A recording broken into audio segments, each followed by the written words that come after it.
Hello, everyone. We will go ahead and get started with our next presentation, how youth-led prevention programming provides opportunities to empower young people.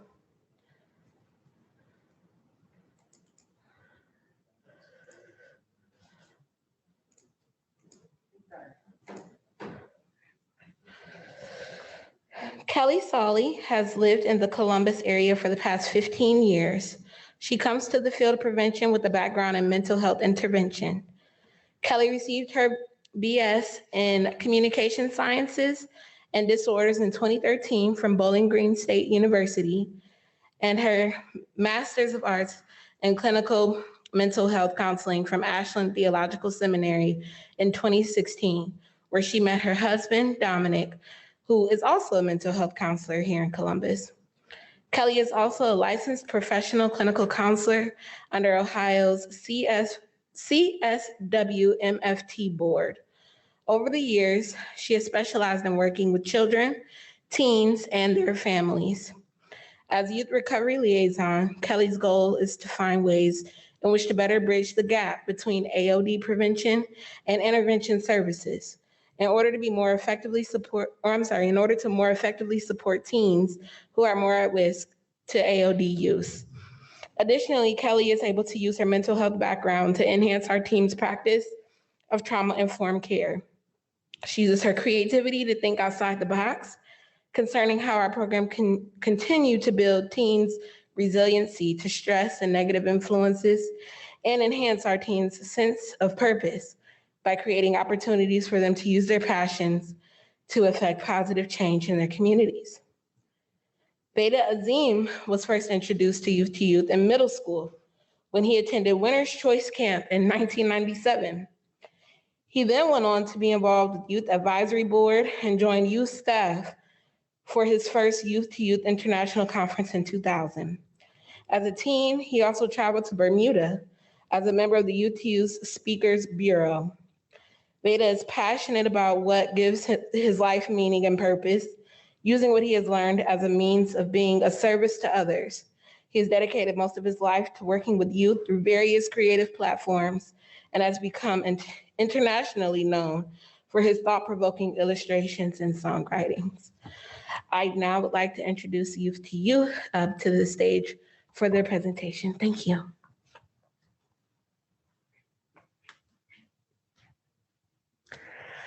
Hi, thank you for that introduction, Jessica. And we are so excited for this opportunity to share with you how Youth helps teens develop youth-led programming to positively impact their greater community and to empower themselves as individuals. So now that you've heard a little bit about us,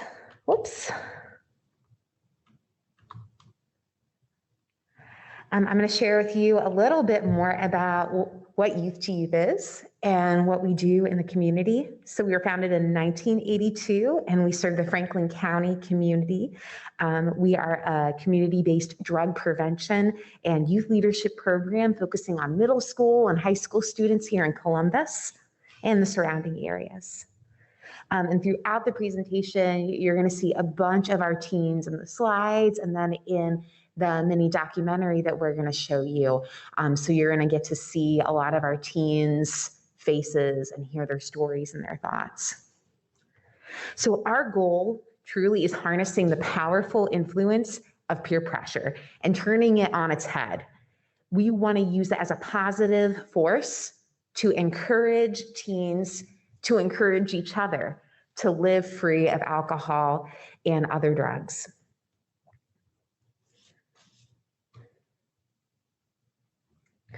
Now, research in adolescent development confirms that when teens feel safe and secure, loved and accepted, and have a sense of purpose and meaning in life, that they are less likely to engage in unhealthy and misguided behaviors.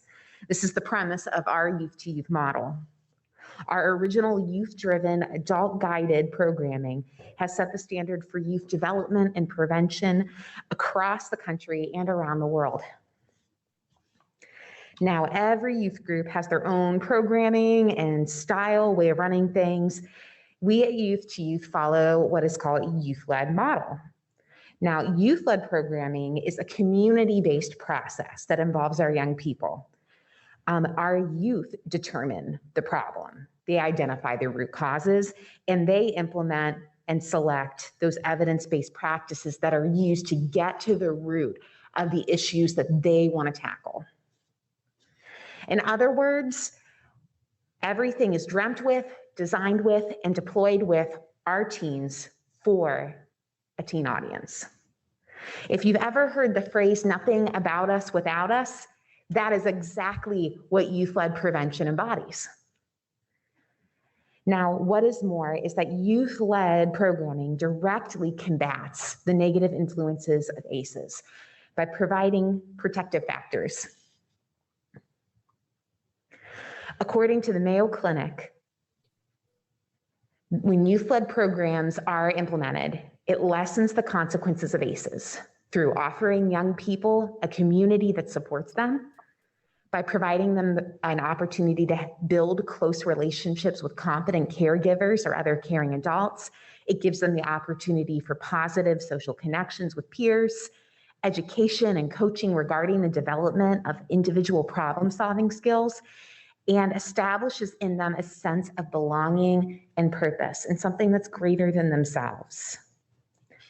Youth-led programming at Y2Y empowers teens by providing them an opportunity to develop and strengthen all of these protective factors. Today, we are going to be showing you one of our youth-led projects that we are so proud of our teens for creating. In a moment, I'm going to show you the completed project. I just want to be a mini documentary on what it is like to be a Black youth in Columbus.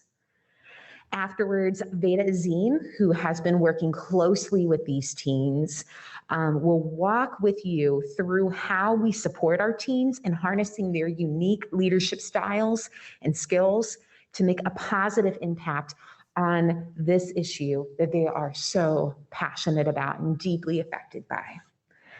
So without further ado, I'm going to pull that up.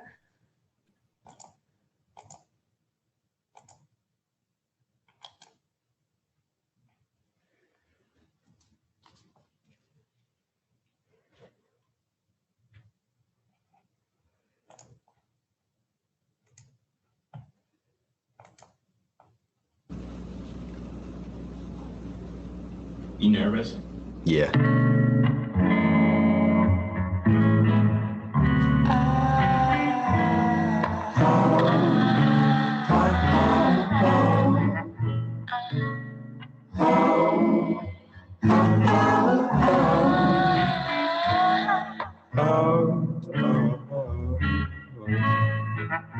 Sometimes I feel good in my chest, but I can never get that to my head. Sometimes I feel good in my bed, get up and I don't feel good no more. The street said you don't need meds, my mama said you just need prayer. I need what they give you at the dentist, I don't wanna feel no more. Cause I don't wanna feel no more. Cause I don't wanna feel no more. The street said you don't need meds, my mama said you just need prayer. I need what they give you at the dentist, I don't wanna feel no more. Oh, I don't wanna feel no more. I don't wanna feel no more. Oh, I don't wanna feel no more. I don't wanna feel no more. I ain't left my address in the weekend. Then my address was a beach. My family can't get me on a call, but I know my plug number by heart. No more mirrors, that'll be my demise, cause I still can't look my abuser in his eyes. And I tend to dream about things you wake up on. But sometimes I feel good in my chest, but I can never get it to my head. Sometimes I feel good in my bed, get up, and I don't feel good no more. The streets say you don't need meds. My mama says you just need prayer. But I need what they could do at the dentist. I don't wanna feel no more. Oh, I don't wanna feel no more. Ooh, I don't wanna feel no more. The streets say you don't need meds. My mama said you just need prayer. But I need what they could do at the dentist. I don't wanna feel no more.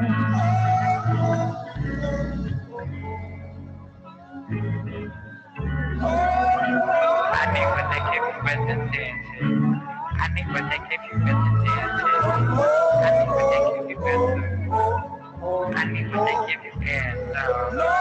I need what they give you at the dentist. I don't feel. If you have a friend that is consistently mean, it's not just woven into their personality. At some point, it is their personality. So this country is, everything that this country has been founded on is rooted in racism. So many people of color are aware of how the outside world sees them. I think this is a part of being. We understand many times how the outside world processes us.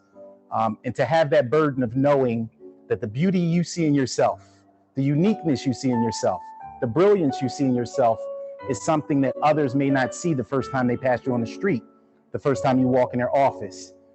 It carries with it a burden. Every single space, education, the criminal justice system, policing specifically, is really challenging to navigate for a lot of folks, and it points to a bigger issue that is certainly systemic.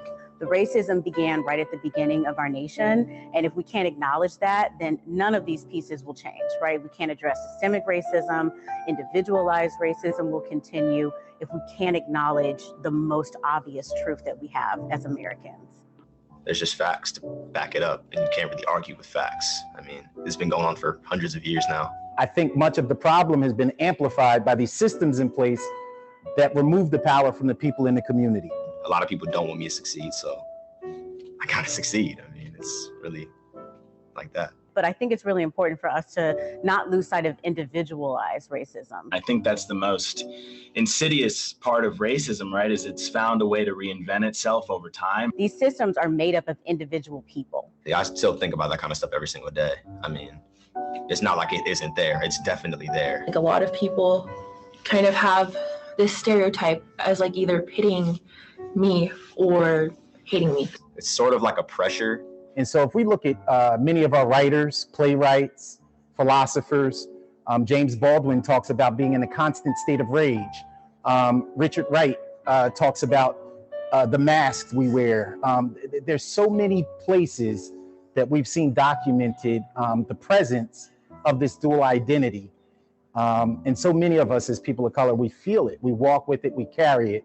And there is no doubt that if the American Association of Pediatrics says that 8 hours of sleep is what we need to rest, when you're a person that is also working every day and carrying around that burden of a dual identity, I could see where people might be tempted or motivated to use something to anesthetize or stifle the burden they carry, to feel that they can get through their days easier. We're talking about what it looks like when there are pressures on systems with systemic racism and the impact that has on individuals, when there's individual elements of racism, generational elements that contribute to negative mental health outcomes. Of course, we know that there's absolutely a correlation there between negative mental health outcomes and mental health challenges and the likelihood to engage in substance use with young people.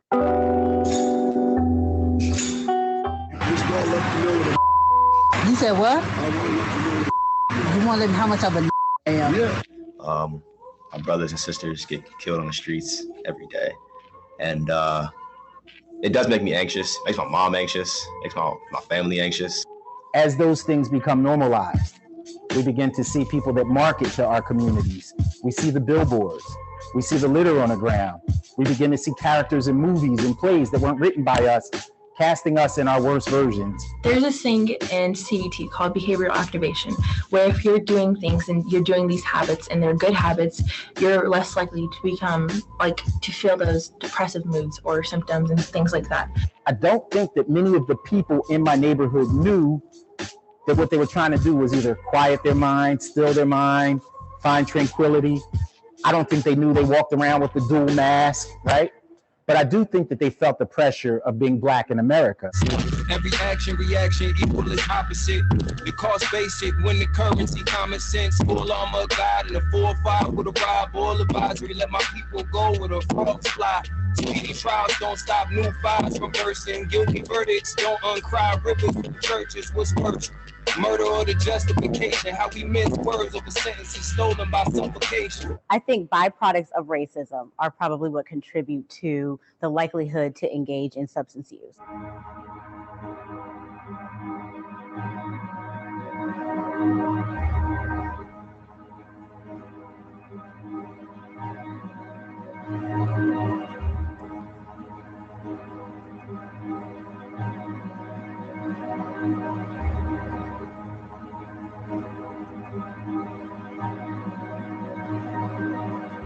Absolutely have had substance use disorder and still do in my family, and in a very personal way, as well as mental health challenges, especially those that are not treated, right? And I think that's a really important piece, especially when you talk about Black and Indigenous communities, it's the untreated pieces, whether it is a physical health condition that you're struggling with that you simply don't go to the doctor for, or it's something psychological or mental or emotional that you've never gotten treatment for, or something that you inherited from your parents and their parents and their parents. So what we see now is apathy becomes normalized. Not caring becomes normalized. I think it's just important to understand that it's not necessarily that Black communities or other communities of color are more likely to use substances, but there is the stigma associated with our communities that we're more likely to use substances and to do other things, especially other things of a criminal nature. You look at the disproportionalities in the criminal justice system specifically, you have Black folks who represent 12 or 13% of America's population, but represent around 40% of the prison population.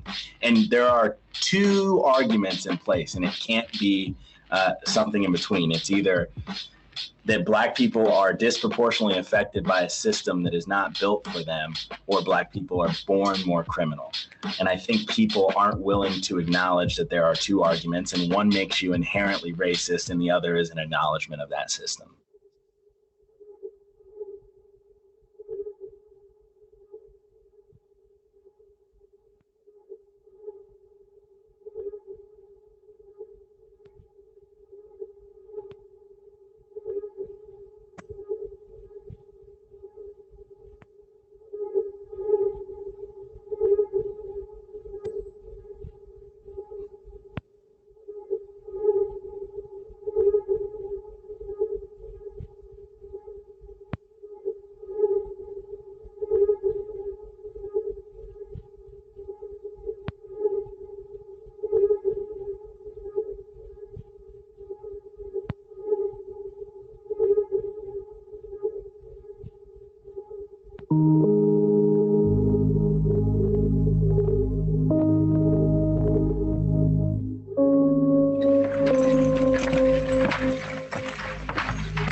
My mom's always told me there's really no room for mistakes when you're a Black male. Going back to that power dynamic, how do I keep certain groups oppressed? If I make them believe negative things about themselves, if I make other people believe negative things about them, then that contributes to it, right? That's part of the racism. And so in my family, my household, my brother had been to jail, and then now he went to prison he was sentenced to 25 years.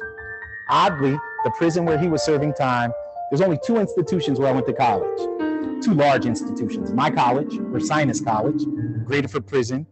And at night, I would walk the parking lot, and from my parking lot at the college, I could see the lights at the prison. I would cry in the dark by myself because my world was opening up. I should have been excited. My world was getting bigger. I was meeting people whose dads were the CEOs of businesses, but I knew my brother was within eyesight, rotting, dying, right? Slowly becoming irrelevant. My brothers were a product of my neighborhood. My uncles, my mom's brothers, my Uncle Arthur, my Uncle Will. My Uncle Will I didn't meet till I was 9 years old because he was a drug addict and he wasn't allowed in our house. He had been in and out of jail. My Uncle Arthur was a jazz musician and he would smoke weed, but he was a nice guy, he was a good guy.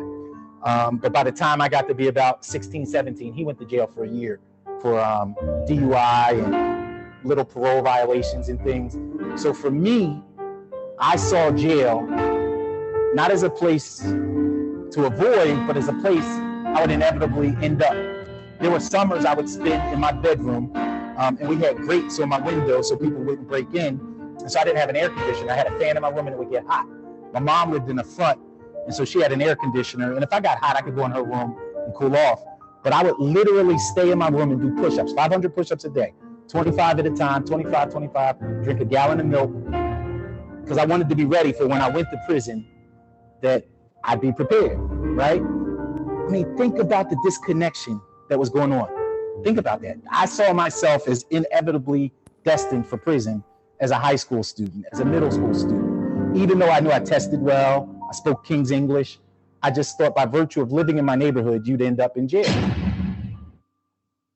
A man is dead after being stopped by police. There was video of that. It went viral. George Floyd's death sparking protests across the country. Denver went into lockdown yesterday after someone there fired a gun near a peaceful protest. Protesters in Columbus, Ohio charged the state capitol, and more demonstrations are expected there today. Everybody in the world needs to be watching this. The world, please watch this. Echoing the Eric Garner case from Staten Island, the man told the officer, "I can't breathe." George Floyd. George Floyd. George Floyd. High tension tonight as the country braces itself for another wave of protests over the death of George Floyd. Obviously, after everything with George Floyd, I was like devastated and horrified and terrified. One of the most frustrating things is the way the past year or so has felt like it's getting closer to home, literally and metaphorically, right? There have been incidents over the past year that have felt like they're encroaching upon your physical space. Well, tonight also, Columbus police will investigate the death of Casey Goodson, the 23-year-old black man shot and killed Friday by a deputy. Oh my gosh, this is happening again in Columbus. New at midday, we're learning more about the disciplinary past of a former Columbus police officer. Adam Coy was fired from the force after fatally shooting Andre Hill. With Andre Hill, I just kind of felt like numb, like again. To Ohio and another shooting. 16-year-old Micaiah Bryant's mom still in shock today. Her daughter shot and killed by Columbus police on Tuesday. This is real life. We're talking about human life. We're talking about people that I know, people that we all know. We got to watch where we go, who we're with. I think it was just very eye-opening for a lot of people to see that, like, gun violence, well, not even just gun violence, that police brutality is a problem in Columbus. Again, it just brings things into laser focus. So it's not just we're talking about, oh, it's just America, something happened in this other city and this other state over there. This is our community and our neighborhoods, people that we know losing their lives, people that we know being brutalized, people that we know being harassed. And it kind of just, it's easy to get disquiet, like in your soul, about things like that and just kind of giving up. But it almost, in a way to not romanticize it, it almost like makes you want to fight harder for like, this can't happen anymore. I can't be worried about myself dying or my kids in the future dying, or this needs to change. And not in a way that like, yo, it took all these people to die for something to finally happen, but it's like taking everything in the past and everything that might happen in the future and fighting for a better change because it needs to happen. Individual scars, we came a long way, thought we all beat the odds. I told my son every day, boy, them stars, stay watching your back, stay raising the bar. It's a knowledge and understanding is how we get it.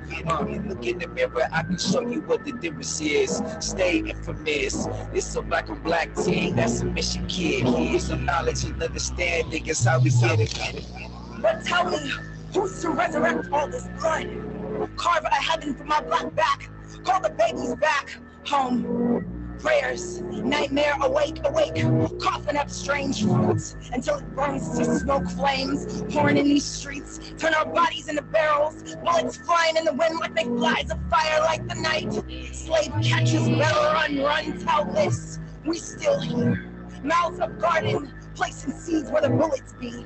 Build an orchard from where we bleed.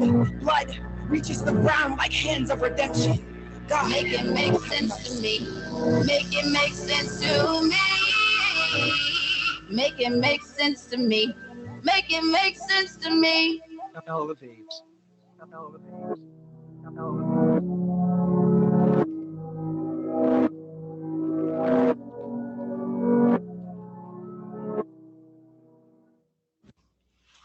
But yeah, that's it. I don't know. Sweet. You know how to turn this off? No. Done? Did I? All right, y'all better edit it and make it look right. Because I was rambling. Well, that's it. Well, they all. Yeah, y'all. Hey, gonna be a part of the process. if I see the doc and I look like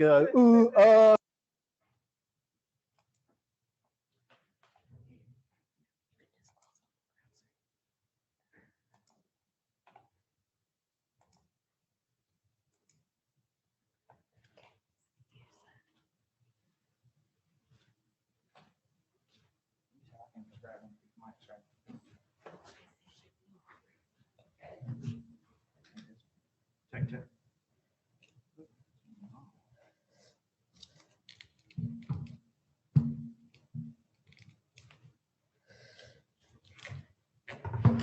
This one.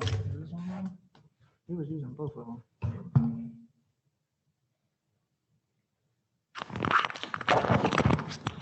Oh, you gonna hook me up.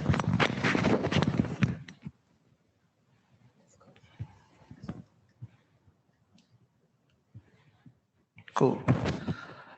So what everybody think about that? I wanted to use one of the mics because I wanted the people that are watching virtually to get some of the responses. I don't think the mic is, but we had this working the other session. I don't know if you. So I just want to be the documentary. That's a mini documentary that our young people made at Youth to Youth by way of a program that we created called Common Ground. Common Ground was a program that I was going into the schools, into Bexley High School and into Kip Columbus High School. So these were two totally different high schools. A lot of differences within those schools. And our young people came to literally a common ground on some of the issues that they thought were important. So we wanted to focus on those and we listened to them. So one of the questions I wanted to ask is how many high schoolers did you see in that documentary? If you could guess, out of all the people, how many high schoolers did you see? And you can just shout out and I'll repeat what you say. So that they can hear. Anybody want to take a guess? 4. Yeah, how many high schoolers were actually in the documentary? What's that? I ain't got my glasses on. 4? Okay, 4. Anybody else? Someone said 3 high schoolers. Okay, well, first of all, the adults in the documentary are going to love that you said 4. But there were actually only 2 high schoolers that were actually in this documentary. And I bring that point up to put in perspective why we're here today and why we want to explain the empowerment of youth-led projects. So only 2 high schoolers in this documentary, but so many more high schoolers had something to do with this documentary, right? And a lot of times we can, as adults, we can get hung up on what youth-led prevention looks like to us, right? And so me, being an adult that was hands-on with this project with our young people, sometimes, I would ask myself, I want more of our high schoolers to actually be the face of this documentary, right? But that's just me projecting what I wanted it to look like, right? So I bring that up as an example. I had a young person, her name is Madison Ingram. She goes to Bexley High School. She had a lot to do with the documentary. She did fact checking. She came up with questions that came up with basically all of the questions that all of the people being interviewed was asked. Her imprint on this documentary was so great, and you don't see her face at all. So I bring that up to say one of the main components and the things that we need to focus on the most is tapping into what our young people are comfortable with, right? And allow them to be effective in the ways that they feel comfortable in being effective. And that's how you run effective youth-led projects. Again, if you looked at the credits, they had everything to do with this documentary was led by young people. All the music that you heard in the documentary was curated by a young person in Youth to Youth and then Common Ground. The editing process, even though our staff physically edited the project, the young people, they were the ones who determined what goes in there and what's taken out, right? So this is, when we say we're very, very proud of our young people and what they've done, we really mean that because they actually created this work. So if you thought this was a great mini documentary, all of the credit is given to the young people of Youth to Youth and the young people of Common Ground, and the adults. We just guided the process, right? And to tie it all in with ACEs, and so Dr. Wade earlier, if everyone was able to catch his keynote, which was amazing. He gave a lot of evidence-based studies, right? All of those are very, very important. But I found it interesting because all of that data that he showed, right, during his keynote goes right in line with my own personal life, right? So I'm someone who, growing up, I for sure experienced 4 or more ACEs, right? So, I mean, everything across the board, if you count, so between my father, myself, and my 3 brothers, 3 of us have experienced gunshot wounds, right? Like, so, I mean, so across the board, my mother on drugs, everything. So my ACE score would be pretty up there, right? When I was in high school, just like he said earlier, an adult intervening, an adult showing that they cared, right? I had one example. When I was in high school, a teacher was that for me, right? I was reading on a 3rd grade level in high school, in 11th grade, right? A teacher noticed that and poured into me and helped me with that situation. Another example was the program that I actually work for today, Youth to Youth International. My uncle Mike worked for Youth to Youth, and he started to take me down to this youth-led program, Youth to Youth. Now, my entire life, I was put in a position where I felt like I had no control over my own life. I had no way of advancing or creating something better for myself. By being a part of Youth to Youth and being a part of a youth-led program, that was a space for me to feel empowered, to feel like I can actually contribute to something and create something. So that is the power of youth-led programming. Our society is already set up, whether it's young people who have ACEs or just young people in general. Our society is set up for young people to not have power. That's how it's designed within our schools, within our communities, across the board. So let alone young people who experience ACEs, right? So I just want to, and I'm very passionate about this, and I may be rambling, but I want each of us as an individual, as an adult, to go into addressing these issues. And some of us are here today to try to figure out, hey, how can I make my job easier, right? I need to figure out ways. Let me go to this ACEs conference and try to figure out how I can make my job easier, right? And if that's how you're thinking, then we're already going the wrong way. You should be here to try to figure out how can we make their lives easier, right? So each individual adult, just think about that. Think about the power of youth-led prevention and how it works. And this is an example of that. Hopefully, all of my rambling didn't mean too much. Hopefully, the project spoke for itself. I thought it was amazing. I hope you guys did too. So.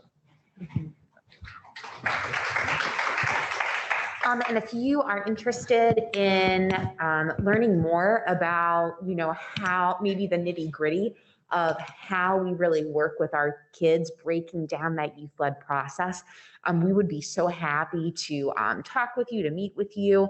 And if you are interested in how you can bring the I Just Want to Be mini documentary and also the student-led panel that comes with that to lead a conversation about issues about racism in our community and what can be done to empower young people to speak out and make a difference in this area, please email Vada Azeem at vazeem@youth2youth.net. And we're also on Instagram at We Are Y2Y.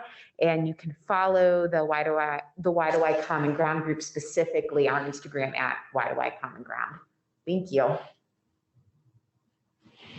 And actually, I think we have a few minutes, right? Yeah. So I did want to open it up to if anyone had any questions. I know the content was real heavy, and you know, you guys can ask questions about that.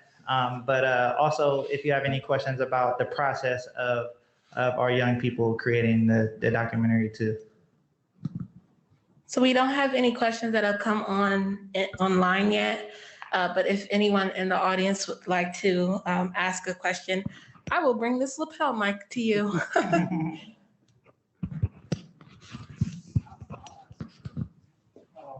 I don't, is the mic for them online or is it?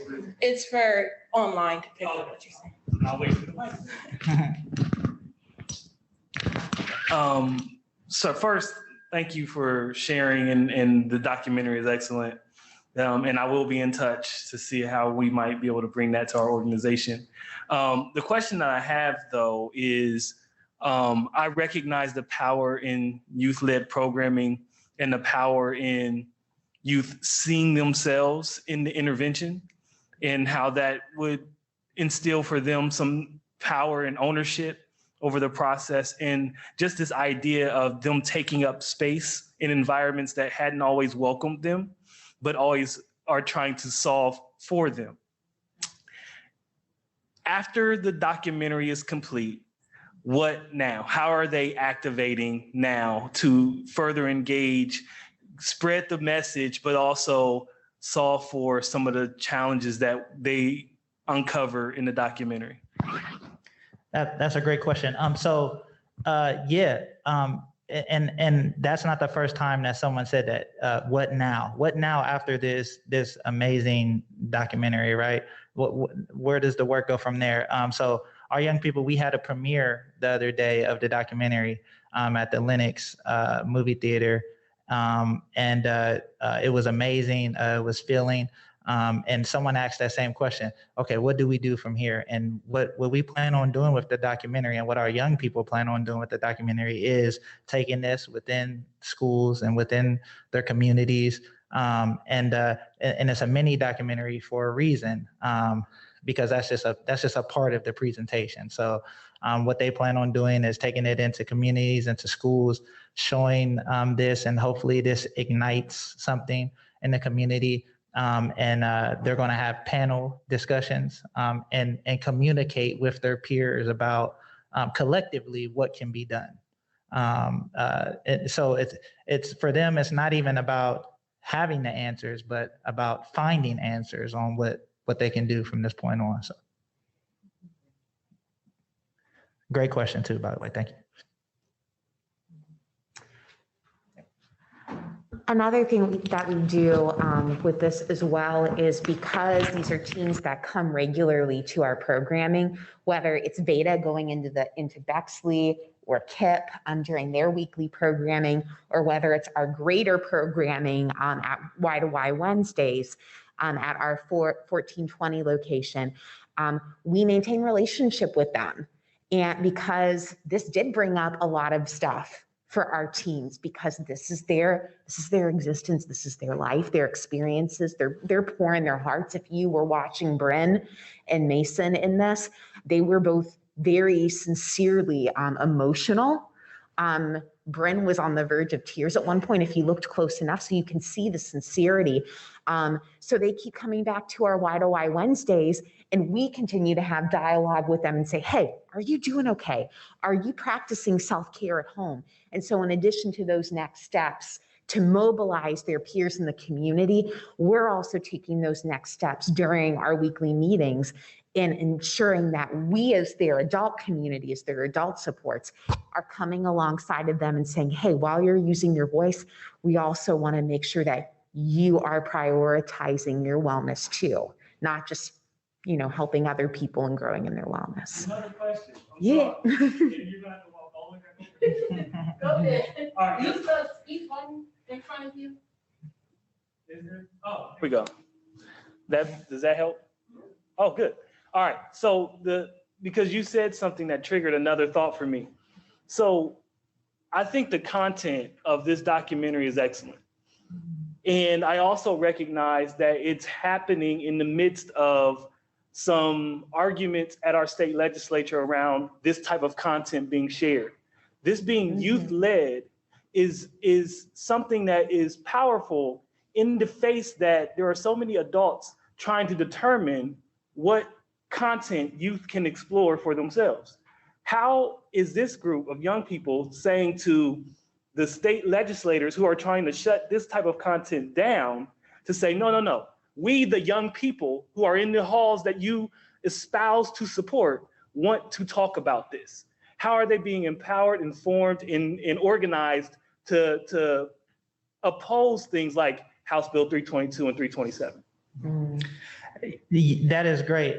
So for the people virtually, I know last session the speak button wasn't really working, so I'll repeat what he said. And I'm going to paraphrase, but he was asking, how is it that the young people who were involved in creating this documentary are basically opposing a lot of the things that on a government level people are trying to silence. And I'm going to be honest with you, they're opposing it because programs like Youth to Youth and people at other programs are allowing them to have a voice to speak on these things.